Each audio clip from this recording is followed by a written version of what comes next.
কোন সূরা পড়লে কিয়ামতের দিন আল্লাহকে চেনা যাবে? আসসালামু আলাইকুম ওয়ারাহমাতুল্লাহ। তুমি কি জানো কিয়ামতের দিন আমরা কি আল্লাহকে দেখতে পারব? অনেকেই প্রশ্ন করেন, কোন সূরা পড়লে কিয়ামতের দিন আল্লাহকে চেনা যাবে? প্রথমেই জেনে রাখো, শুধু একটি সূরা পড়লেই এই সৌভাগ্য মিলবে এমন নির্দিষ্ট কোনো হাদিস নেই। কিন্তু কিছু সূরা আছে যেগুলো আমাদের আল্লাহকে চিনতে সাহায্য করে। সূরা আল ইখলাস। এই সূরায় আল্লাহ পরিচয় স্পষ্টভাবে বলা হয়েছে। তিনি এক, অমুখাপেক্ষী। তিনি কাউকে জন্ম দেননি, আর কেউ তার সমতুল্য নয়। সূরা আল বাকারা, বিশেষ করে আয়াতুল কুরসি, এখানে আল্লাহর মহিমা ও ক্ষমতা বর্ণিত হয়েছে। সূরা আল মুলক, এই সূরা আখিরাতের কথা মনে করিয়ে দেয়। আল্লাহ বলেন সূরা আল কিয়ামাতে, সেদিন কিছু মুখ উজ্জ্বল থাকবে, তারা তাদের রবের দিকে তাকিয়ে থাকবে।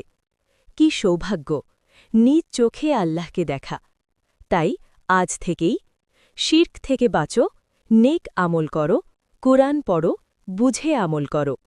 আল্লাহ যেন আমাদের সেই সৌভাগ্য দান করেন। আমিন। ভিডিওটি ভালো লাগলে লাইক, শেয়ার এবং ফলো করতে ভুলো না। ইচ্ছে ঘুরি। চরিত্র আর ব্যবহারের যত্ন নিন, কারণ দামি পোশাক, দামি গাড়ি বা বড় বাড়ির মালিক হলেই মানুষ হওয়া যায় না। মানুষ হওয়ার আসল পরিচয় ভালো চরিত্র, বিনয়ী ব্যবহার, সুন্দর মন। যার চরিত্রে সৌন্দর্য আছে তার পোশাক নিজেই তাকে মর্যাদা দেয়, আর যার ব্যবহারে আদব আছে তাকে সম্মান দেওয়ার জন্য আলাদা পরিচয়ের দরকার হয় না। চরিত্র আর ব্যবহারের যত্ন নিন, কারণ দামি পোশাক, দামি গাড়ি বা বড় বাড়ির মালিক হলেই মানুষ হওয়া যায় না। মানুষ হওয়ার আসল পরিচয় ভালো চরিত্র, বিনয়ী ব্যবহার, সুন্দর মন।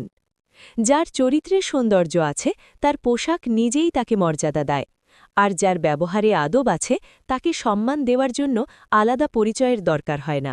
Where you can direct a voice, create realistic dialogue, and so much more. Edit these placeholders to get started.